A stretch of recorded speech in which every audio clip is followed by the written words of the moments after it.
பிரியவா போற்றி பெரியவா போற்றி பெரியவா எந்நாட்டவர்க்கும் இறைவா போற்றி இறைவா போற்றி இறைவா சர்வஜா சர்வவியாபி மகாபெரியவா சரணம் மகாபெரியவா சரணம் சர்வஜா சர்வவியாபி மகாபெரியவா சரணமாய பிறப்பருக்கும் மகாபெரியவா போற்றி மாய பிறப்பருக்கும் மகாபெரியவா போற்றி அபார கருணா சிந்தும் ஜானதம் சாஸ்திரப்படும் ஸ்ரீ சந்திரசேகர குரும் பரமாமுதானம் கலியுக தேவம் காஞ்சி மகாநதி யூடியூப் சேனல் பிரத்யேகமான மகாபெரிய பக்தருக்கு ஏற்பட்டு கொடுக்கக்கூடிய ஒவ்வொரு நாளும் ஒரு அனுபவம். அதுக்கு ஒரு தலைப்பு அனுபவத்தோட தலைப்பு இன்ஜின் மாற்றியாச்சு சித்தப்பா சொல்கிறத கேடு. இன்ஜின் மாற்றியாச்சு சித்தப்பா சொல்கிறத கேடு. இந்த மாதிரி அனுபவங்களை நீங்கள் சத்தியமாக கேட்டிருக்க முடியாதுன்னு எனக்கு தெரியும். இதுவும் அப்படியான ஒரு அனுபவம் தான். ஏன்னா நம்மளுக்கு கண்ணில் பட வைக்கிறது பெரியவா அப்படி தானே பண்ணுறாரு. அதுதான் இது. இந்த சேனல் இதுக்கு சப்ஸ்கிரைப் பண்ணாதெல்லாம் பண்ணுங்க. சந்திரமௌலி அப்படிங்கிறவர் யார் அப்படின்னா வழுத்தூர் ராமசாமி ஐயர் காஞ்சி மடத்தோட முத்ராதிகாரியாக இருந்தவர். அப்போ வந்து கும்பகோணத்தில் மடம் இருந்தபோது அவருடைய பிள்ளை சொல்லி நம்ம தெரிஞ்சிக்க வேண்டியிருக்கு. இல்லைன்னா தெரியாமே போயிருக்கோம். பெரியவா வந்து பரமேஸ்வரன் இன்றைக்கி சொன்னால் எவ்வளோ பேர் தெரிஞ்சுப்பாங்க. அதனால தான் இதெல்லாம் நடக்கிறது. இந்த சந்திரமௌலி வந்து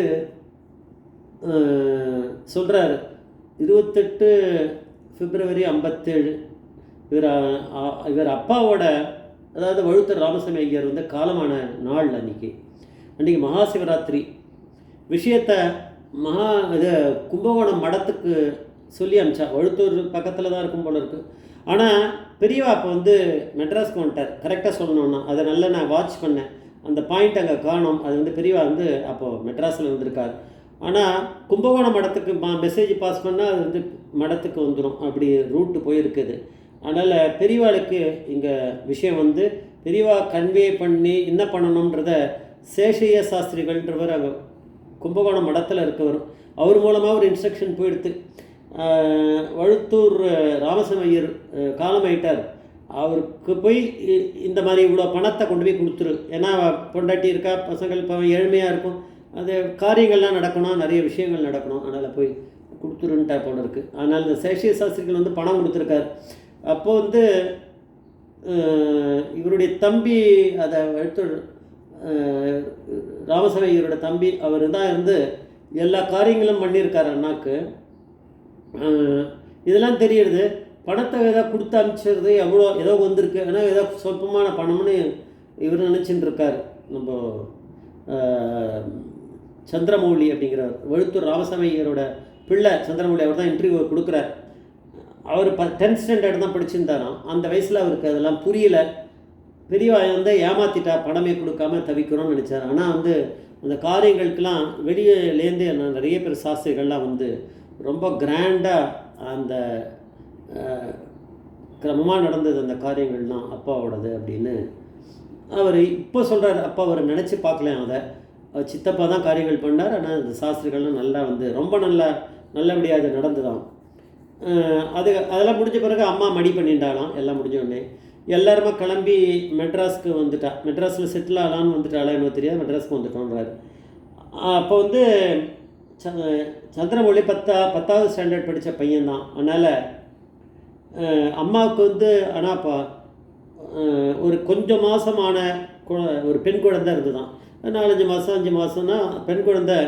அப்போது வழுத்தூர் ராமசாமி ஐயர் காலமான போது அவள் கர்ப்பமாக இருந்திருக்கலாம். அந்த மாதிரி ஏதாவது ஒன்று சான்ஸ் இருந்திருக்கு அந்த மாதிரி. அதனால் அதுக்கப்புறம் மடி பண்ணி இருந்திருக்கலாம். இவ்வளோ நடந்திருக்கு. அதெல்லாம் கஸ் தான் பண்ணுறேன். ஏன்னா எல்லாத்தையும் சொல்ல மாட்டாவா இன்டர்வியூவில். அந்த சின்ன கைக்குழந்தையை தூக்கிட்டு இவாளெல்லாம் கிளம்பி மெட்ராஸ்க்கு வந்திருக்கா. கொஞ்சம் பேர் கூட வந்திருக்கா. அதெல்லாம் பெரியவா கண்டுபிடிச்சிட்டா. இன்டர்வியூவில் சொல்ல பெரியவா கண்டுபிடிக்கிறார் பின்னாடி. இவள் கிளம்பி இங்கே மெட்ராஸ்க்கு வந்துட்டா.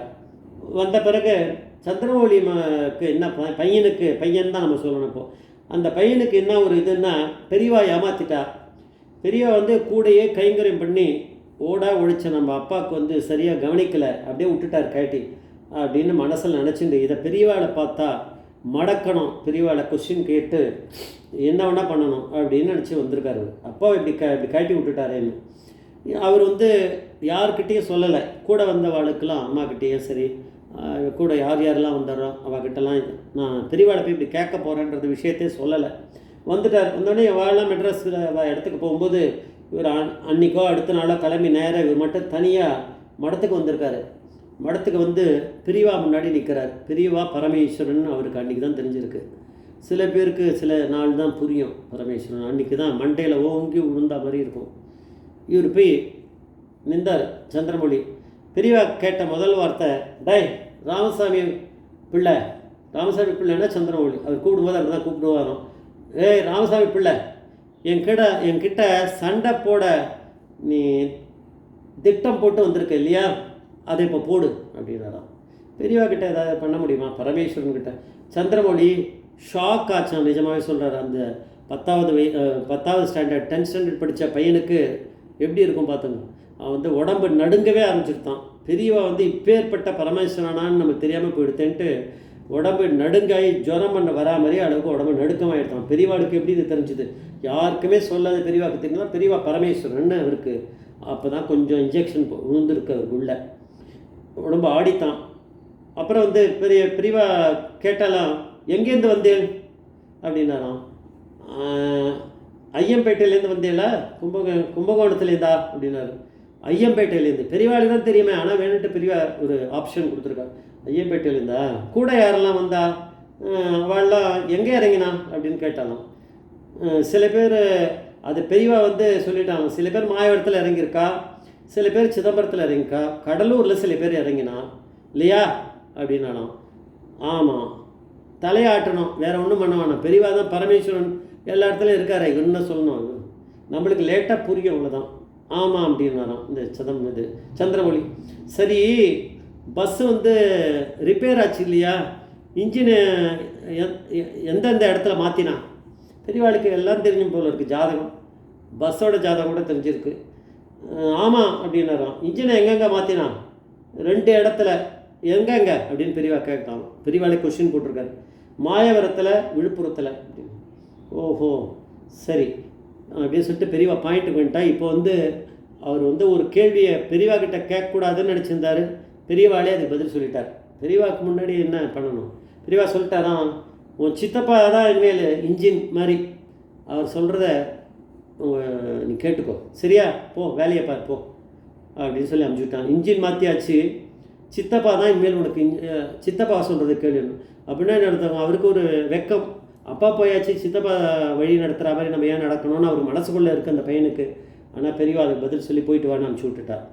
எல்லாமே பெரியவாளுக்கு தெரிஞ்சிருக்கு அப்படிங்கிறது இதுலேருந்து தெரியுது. ஜெய் ஜெய் சங்கர சங்கர மகாபிரியா பாதமே சரணம், மகாபிரியா பாதமே சரணம்.